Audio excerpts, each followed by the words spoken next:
بسم اللہ الرحمن الرحیم وَلَقَدْ يَسَّرْنَا الْقُرْآنَ لِلذِّكْرِ فَهَلْ مِن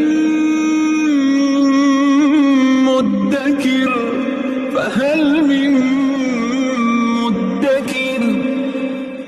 نحمده ونصلي ونسلم على رسوله الكريم اما بعد فاعوذ باللہ من الشیطان الرجیم بسم اللہ الرحمن الرحیم ورتل القرآن ترتیلا صدق اللہ العظیم وصدق رسولہ النبی الکریم الامین الصلاۃ والسلام علیکہ یا سیدی یا رسول اللہ وعلی آلک واصحابک یا سیدی یا حبیب اللہ الصلاۃ والسلام علیکہ یا سیدی یا نور اللہ وعلی آلک واصحابک یا سیدی یا رحمۃ للعالمین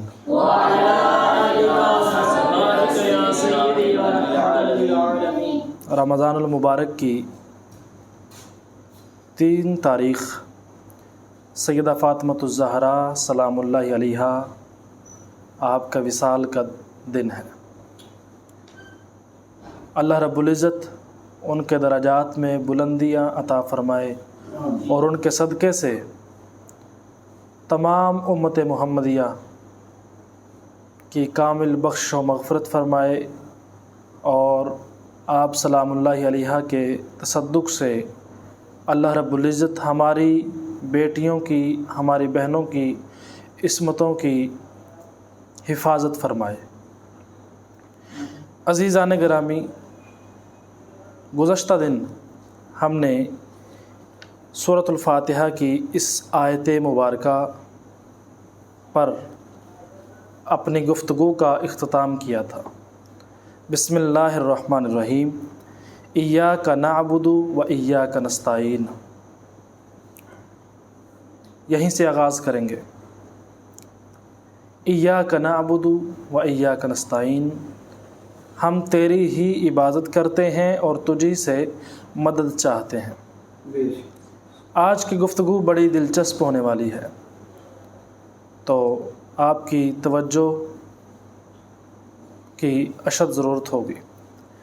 عزیزان گرامی، معزز ناظرین و سامعین، ایاک نعبد و ایاک نستعین اس لیے بھی کہا گیا کہ ہماری عبادت فرشتوں جیسی نہیں ہے۔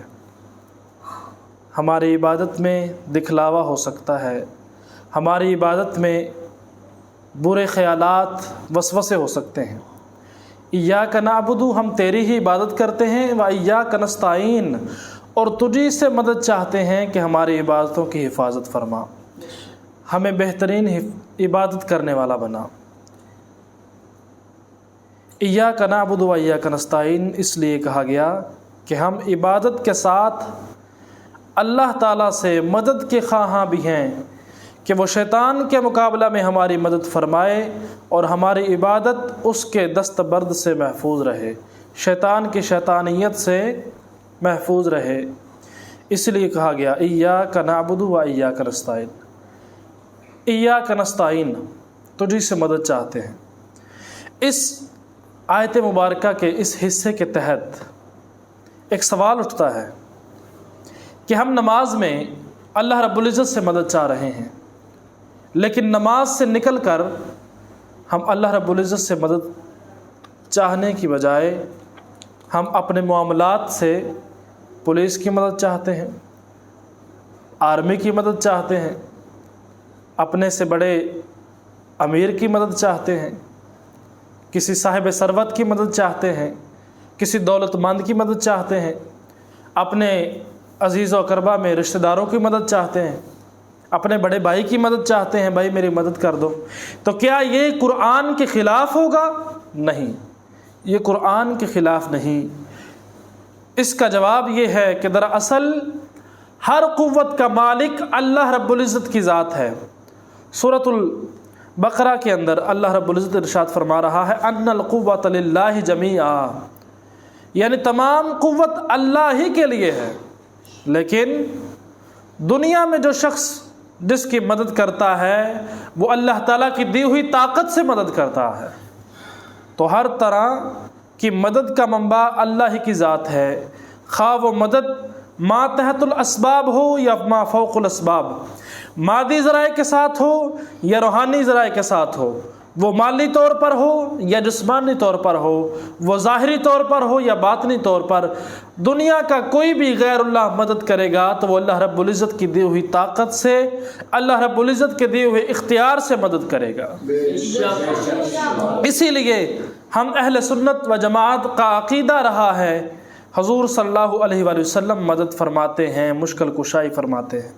اس پر علماء کرام نے اور مفسرین کرام نے استعانت اور مدد حاصل کرنے کے زمرے میں بہت کتابیں لکھ رکھی ہیں، بڑی ضخیم کتابیں لکھ رکھی ہیں کہ اللہ رب العزت مدد کرنے والا ذاتی ہے، باقی سب مدد کرنے والے اس کی دی ہوئی طاقت سے مدد کرتے ہیں۔ اگر اسی موضوع کو لے کے چلا جائے، استعانت یعنی نستعین سے نکلا ہے، یعنی مدد کرنا، اسی موضوع پر لے کر نکلا جائے تو ہمیں بہت وقت درکار ہے۔ آگے چلتے ہیں۔ آیت مبارکہ ہے اہدنا الصراط المستقیم صراط الذین انعمت علیہم غیر المغضوب علیہم ولا الضالین۔ اہدنا الصراط المستقیم، ہمیں سیدھے راستے پر چلا، ان لوگوں کے راستے پر جن پر تو نے انعام کیا۔ اللہ رب العزت سے پہلے اس کی تعریف کی گئی، الحمدللہ رب العالمین، پھر اس کی ذاتی صفات کو بیان کیا گیا، الرحمن الرحیم، بے شک تو بڑا نہایت مہربان اور رحم فرمانے والا ہے، مالک یوم الدین۔ اللہ رب العزت نے فرمایا کہ رحمان الرحیم تو میں ہوں، اس سے یہ مراد نہ لینا کہ رحمان الرحیم کے زمرے میں آتے ہوئے تم ظلم کرتے رہنا، تم گناہ کرتے رہنا، تم جھوٹ بولتے رہنا، تم اپنے بھائی کی پیچھے برائی کرتے رہنا، غیبت کرتے رہنا، نہیں۔ مالک یوم الدین، وہ انصاف کے دن کا مالک ہے، وہ کبھی بھی تمہیں پکڑ سکتا ہے، چاہے وہ دنیا ہو چاہے وہ آخرت ہو۔ پھر ایاک نعبد و ایاک نستعین، اس کی عبادت کے لیے کہا گیا۔ اس کے بعد اہدنا الصراط المستقیم، دعا کی گئی، اے باری تعالیٰ ہمیں سیدھے راستے پر چلا۔ اب راستہ کون سا ہے؟ صراط الذین، ان لوگوں کے راستے پر، انعمت علیہم، جن پر تو نے انعام کیا ہے۔ انعام کن پر کیا ہے؟ اور صراط مستقیم سے مراد کیا ہے؟ سیدھا راستہ کون سا راستہ ہے؟ کیا سیدھے چلتے جانا ہی سیدھا راستہ ہے؟ یہ تو ظاہری بات ہوئی۔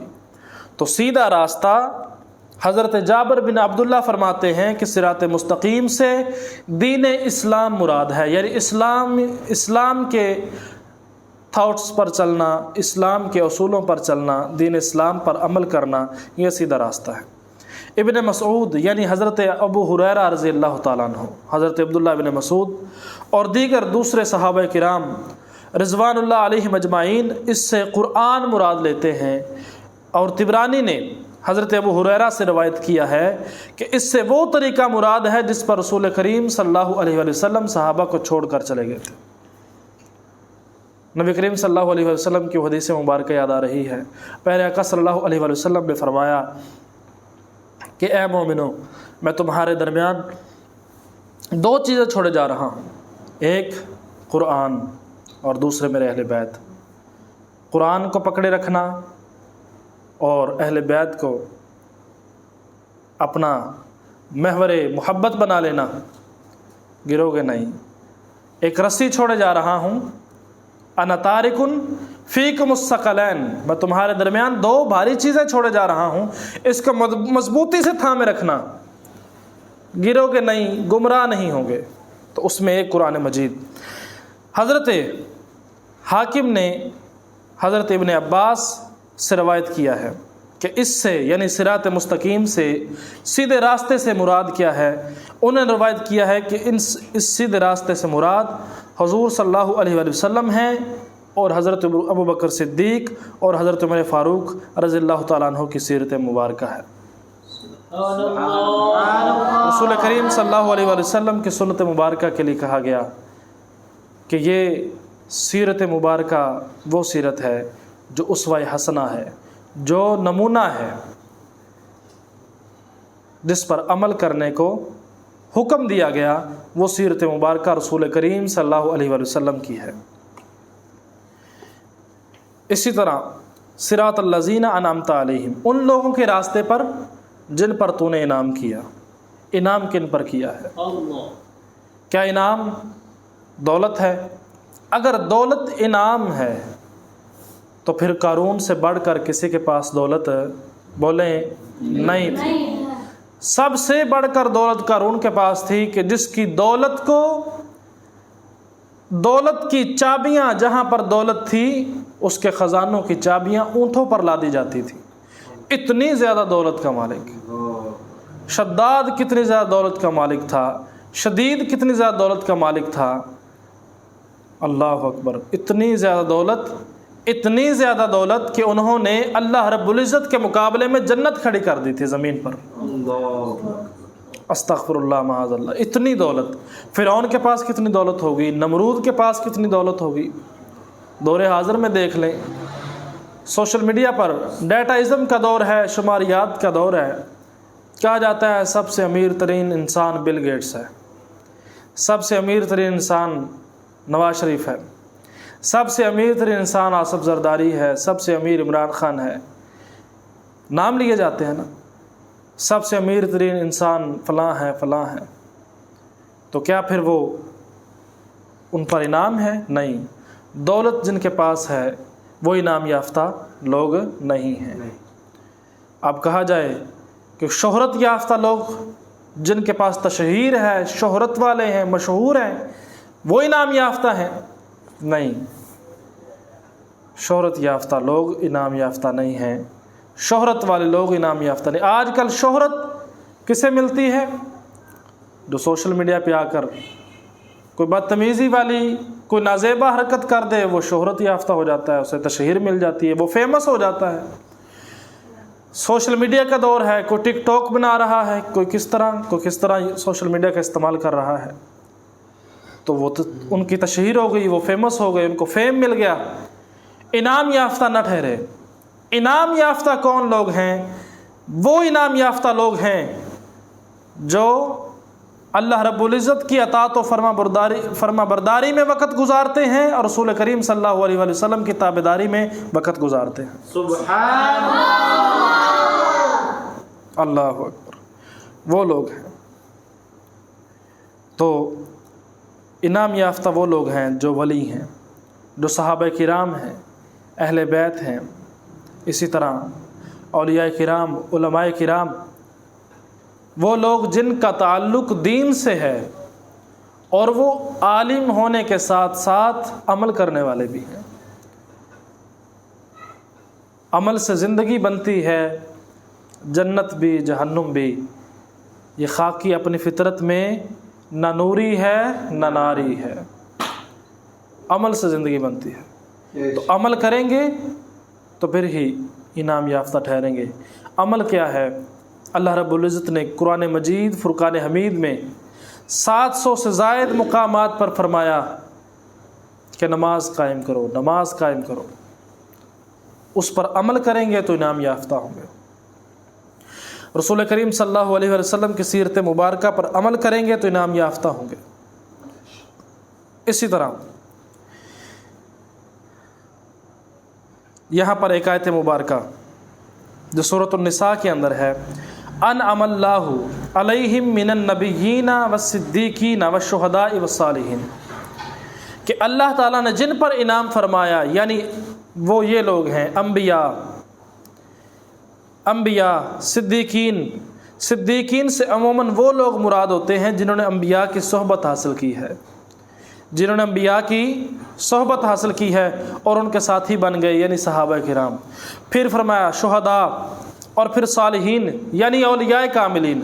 انعم اللہ علیہم من النبیین والصدیقین والشہداء والصالحین، یہ وہ لوگ ہیں جن پر انعام کیا گیا ہے،